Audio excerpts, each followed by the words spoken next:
September 1945. At a prisoner of war camp near San Diego, California, something unprecedented was about to happen.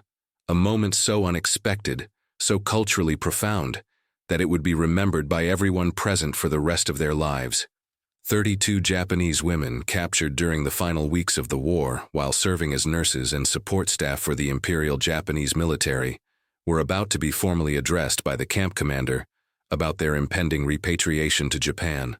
As was customary in Japanese culture when greeting someone of authority, the women bowed deeply and respectfully when the commander entered the room. They expected nothing in return. Americans did not bow. Americans did not understand or respect Japanese customs, or so they had been taught. But then something happened that shattered every assumption these women held about their captors. The American commander, along with every officer and soldier in the room, bowed back, deeply, respectfully, with perfect form.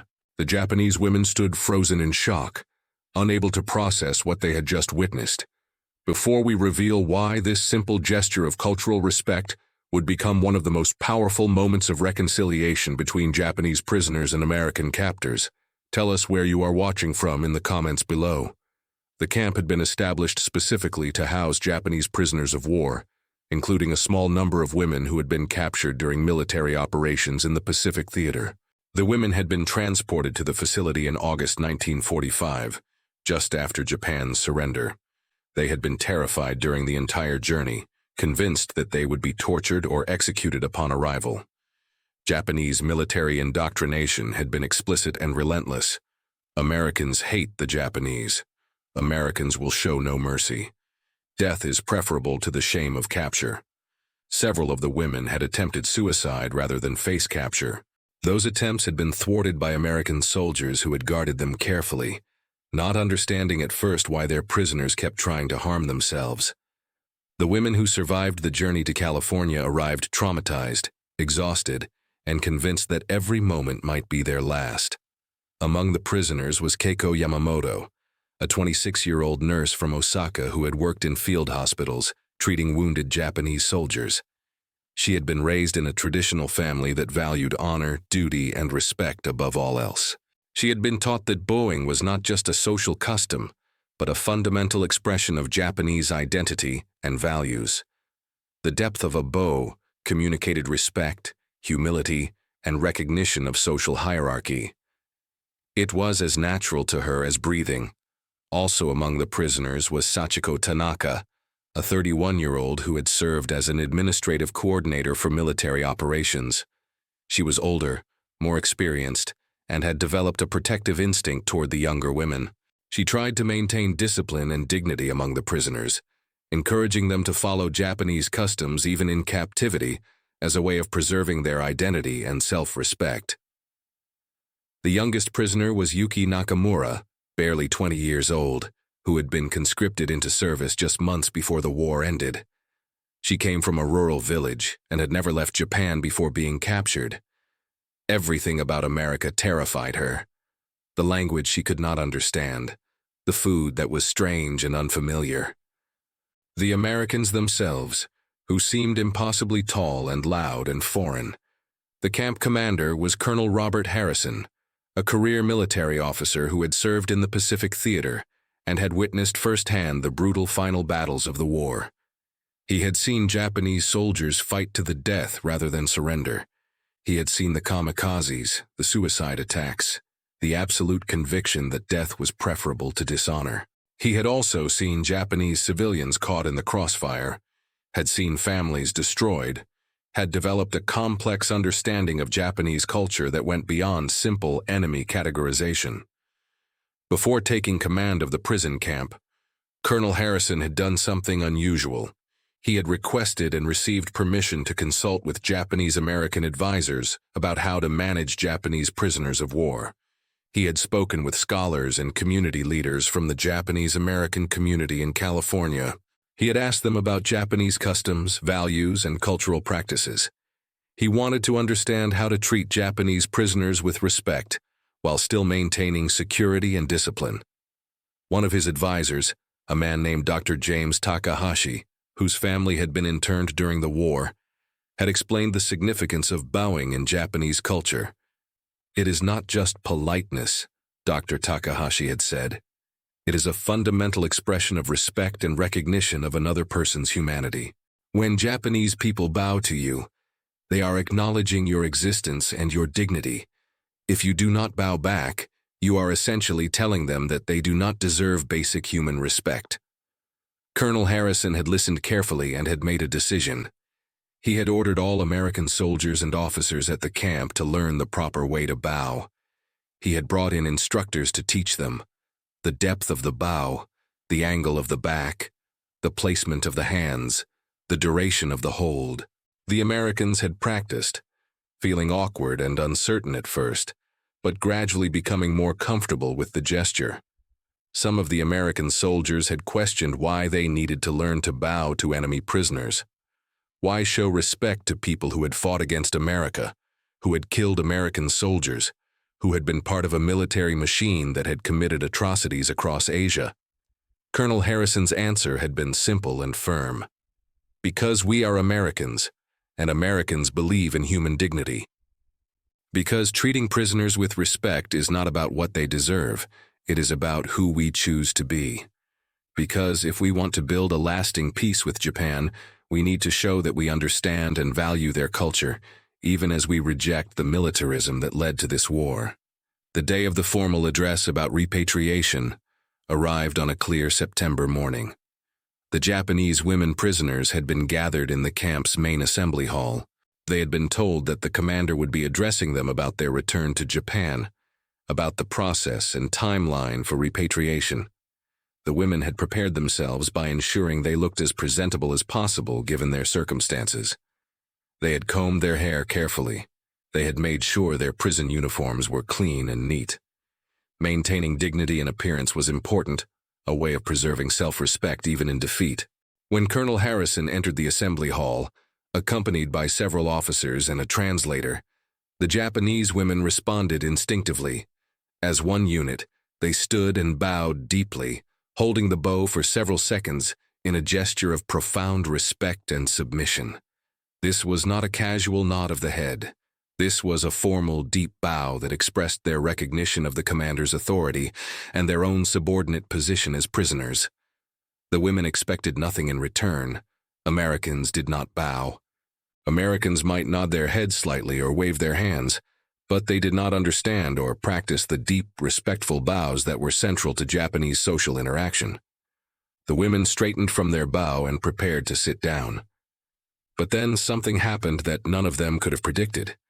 Colonel Harrison, followed immediately by every American officer and soldier in the room, bowed back.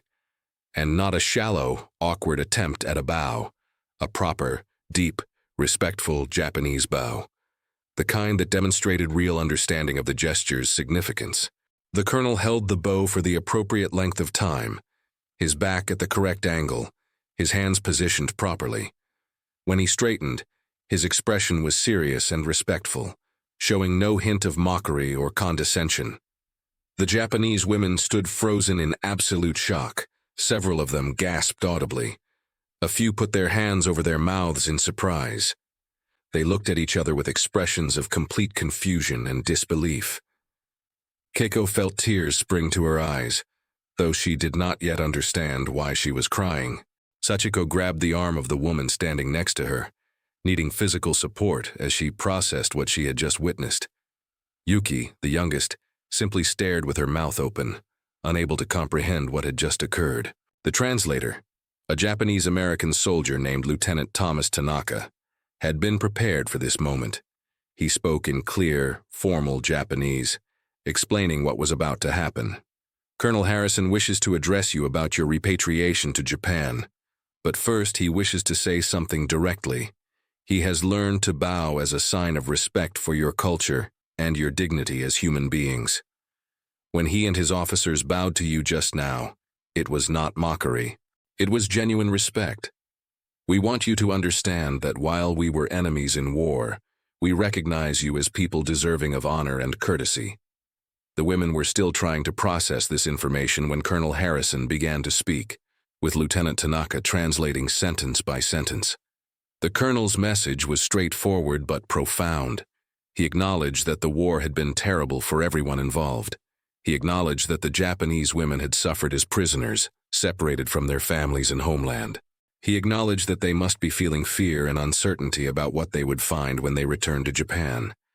But then he said something that struck at the heart of every woman in that room. While we were enemies in war, he said, we are not enemies now. The war is over. You will be returning to Japan soon. When you go home, you will carry with you memories of your time as prisoners. I hope you will remember that we tried to treat you with respect and dignity, that we tried to understand your culture and honor your customs, that we bowed to you not because we had to, but because we believe that all people, regardless of which side of a war they fought on, deserve to be treated as human beings with inherent worth and dignity. As the translator finished conveying these words, several women began to cry openly. The significance of the bow was overwhelming. In Japanese culture, bowing was how you said everything that words could not express: respect, recognition, apology, humility.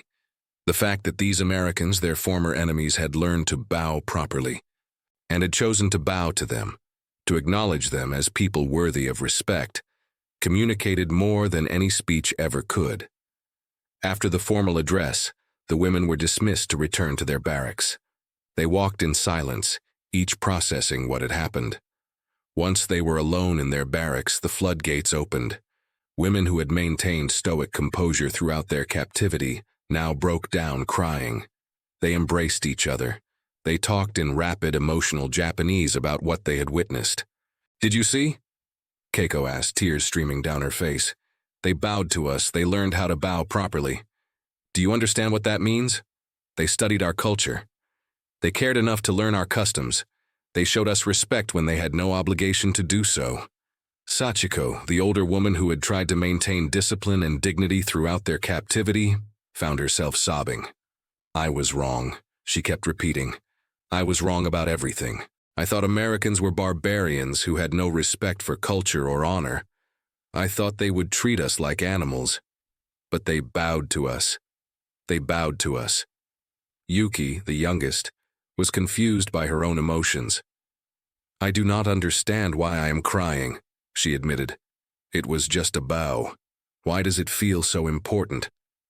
An older woman named Michiko, who had been a teacher before the war, explained, "Because, child, a bow is never just a bow. In our culture, a bow is recognition. It says, I see you. I acknowledge your existence. I recognize your humanity. For American soldiers to learn our custom and to perform it correctly, that is them saying we are not just prisoners to them. We are people. They see us as people." The impact of that moment rippled through the camp in the days that followed. The Japanese women began to interact differently with the American guards and staff. The walls of suspicion and fear began to crumble. Women who had refused to learn English began attending language classes with genuine interest. Women who had kept to themselves began asking questions about American culture. The bow had opened a door that had been locked shut by years of propaganda and fear. Private David Chen, one of the American guards whose family had immigrated from China, noticed the change immediately. Before the bowing incident, the Japanese prisoners had been polite but distant, following orders but never engaging. After the bow, they became more open. One woman approached him during a work detail and asked in halting English why Americans had bothered to learn Japanese customs. "We are your enemies," she said. "Why show us respect?" Chen had thought carefully about his answer. "Because respect is not something you only give to people you agree with or people you like," he said slowly, making sure she could understand his English. "Respect is what you give to all people because they are people. The war made us enemies. But the war is over. Now we have to figure out how to be human beings together again." The woman had bowed to him then, a small, quick bow of gratitude, and Chen, remembering his training, had bowed back. The woman's face had lit up with a smile, the first genuine smile Chen had seen from any of the Japanese prisoners since they arrived. Word of the bowing incident spread beyond the camp. Journalists heard about it. and wrote articles describing this unusual approach to managing Japanese prisoners of war. Some Americans were critical, arguing that showing such respect to enemy combatants was inappropriate or even treasonous. But others defended Colonel Harrison's approach, arguing that it represented the best of American values and would contribute to building lasting peace with Japan. Dr. Takahashi, the Japanese-American advisor who had taught Colonel Harrison about bowing, visited the camp a few weeks after the incident. He spoke with some of the Japanese women prisoners, asking about their experience and their feelings about being bowed to by Americans. The responses were uniformly emotional and profound. "I thought I would never feel like a person again," one woman told him through tears. "I thought that being captured meant losing all dignity, all humanity. But when they bowed to us, when they showed they understood what bowing means in our culture, they gave us back our dignity. They reminded us that we are still Japanese, that our culture still has value, that we are still worthy of respect." Another woman said something that Dr. Takahashi would quote in his reports and later writings. "In Japan, we were taught that Americans are crude and uncivilized. We were taught that they have no culture, no refinement, no understanding of honor. But these Americans learned our customs. They studied our culture. They showed us more respect than our own military ever did. Our own officers sent us into situations where we could be captured, but they never prepared us for what to do if we were. These Americans, our supposed enemies, treated us better than our own government treated us. That is something I will never forget." The repatriation process began in October 1945. The Japanese women prisoners were processed and prepared for their journey home. As they prepared to leave, many of them expressed a desire to somehow thank the American soldiers who had treated them with such unexpected respect and kindness. Colonel Harrison organized a farewell ceremony where the women could formally say goodbye to the camp staff. At the ceremony, something remarkable happened. The Japanese women as a group performed a deep formal bow to Colonel Harrison and the assembled American soldiers. It was a bow of profound gratitude, held for longer than any previous bow. It was their way of saying what words could not adequately express. "Thank you for seeing us as human beings. Thank you for respecting our culture. Thank you for showing us that enemies can become, if not friends, then at least people who recognize each other's humanity." And the Americans, having learned well, bowed back, deeply, respectfully, with perfect form. The two groups held their bows, and in that moment of mutual respect and recognition, something healed that had been broken by years of war and propaganda. When the women finally boarded the ships that would take them back to Japan, they carried with them memories that would shape their understanding of America for the rest of their lives. They returned to a devastated Japan, to cities in ruins and families scattered. But they also returned with stories about American soldiers who had learned to bow, who had shown respect to enemy prisoners, who had demonstrated that cultural understanding and human dignity could survive even the most brutal wars. Keiko returned to Osaka and eventually became a teacher. She taught her students about the importance of cultural exchange and mutual respect. She told them the story of the American soldiers who had learned to bow, who had shown her that enemies could choose to see each other as human beings. She kept a photograph from the camp, a picture taken at the farewell ceremony showing Japanese prisoners and American soldiers bowing to each other. She showed this photograph to every class she taught, using it as an illustration of what peace could look like. Sachiko returned to her administrative work in Japan's post-war reconstruction. She became an advocate for Japanese-American friendship, working with organizations that promoted cultural exchange and mutual understanding. She wrote articles and gave speeches about her experience as a prisoner of war and the profound impact of being shown respect by her captors. "The bow," she would say, "saved my life. Not physically, but spiritually. It reminded me that I was still human, still worthy of dignity, still connected to my culture and my identity." Yuki, the youngest prisoner, had perhaps the most profound transformation. She had left Japan as a terrified girl who had never questioned what she was taught about Americans. She returned as a young woman who understood that propaganda was lies and that people were more complex than any government's narrative allowed. She became a translator and worked for decades helping to build bridges between Japan and America. Every time she bowed to an American colleague or client, she remembered that day in the camp when Americans had bowed back to her, and she felt grateful for the lesson she had learned about the possibility of respect across cultural divides. Colonel Harrison continued his military career and eventually retired as a general. He wrote extensively about his experience managing the Japanese prisoner of war camp and the decision to train his soldiers in Japanese customs. The bow was not just a nice gesture, he wrote in one article. It was a strategic decision based on the understanding that how we treat our enemies during war shapes the possibilities for peace afterward. If we had treated those Japanese women with contempt and cruelty, they would have returned to Japan with stories that confirmed every negative stereotype about America. Instead, they returned with stories about Americans who had respected their culture and treated them with dignity. Those stories contributed, in a small way, to the remarkable transformation of Japanese-American relations in the post-war period. Dr. Takahashi, the advisor who had taught the Americans to bow, later wrote a book about cultural competence and the importance of understanding customs when interacting with people from different cultures. He devoted an entire chapter to the incident at the San Diego camp. Cultural respect, he wrote, is not about abandoning your own identity or values. It is about recognizing that other people's customs and traditions are meaningful to them and deserve to be acknowledged. When those American soldiers learned to bow, they did not become less American. They became better Americans, Americans who understood that strength includes the ability to show respect, even to one's enemies. The story of the Americans who bowed to Japanese prisoners became something of a legend in both countries. In America, it was cited as an example of how to treat prisoners of war with humanity and dignity. In Japan, it became a powerful counter-narrative to the propaganda that had portrayed Americans as barbaric and uncivilized. The image of American soldiers performing a proper Japanese bow communicated more effectively than any diplomatic statement that respect and understanding between the two nations was possible.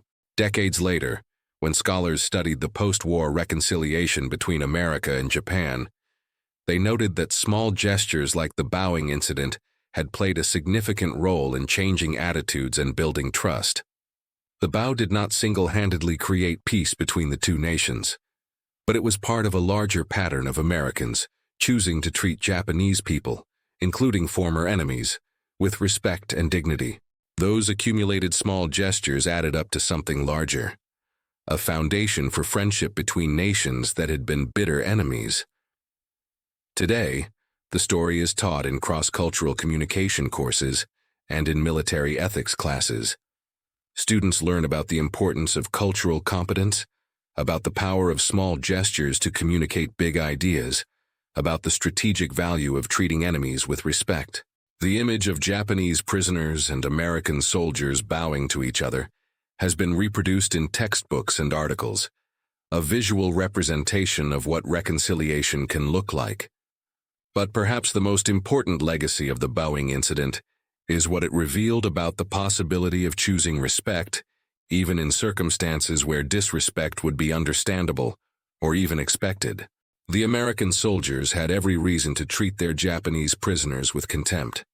Japan had attacked Pearl Harbor. Japanese forces had committed atrocities throughout Asia. American soldiers had died fighting Japanese troops. Hatred would have been justified. Cruelty could have been rationalized.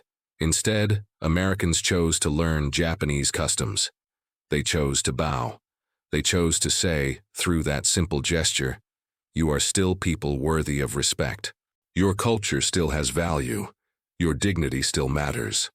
That choice, that decision to see humanity in the enemy, changed the lives of 32 Japanese women who had expected only cruelty and contempt.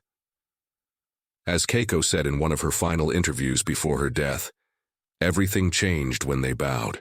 In that moment, I understood that the war had not destroyed everything good in the world. That respect was still possible. That my identity as a Japanese woman still had value even in defeat. That Americans were not the barbarians we had been taught they were, but people capable of extraordinary generosity of spirit." That bow gave me hope when I had none.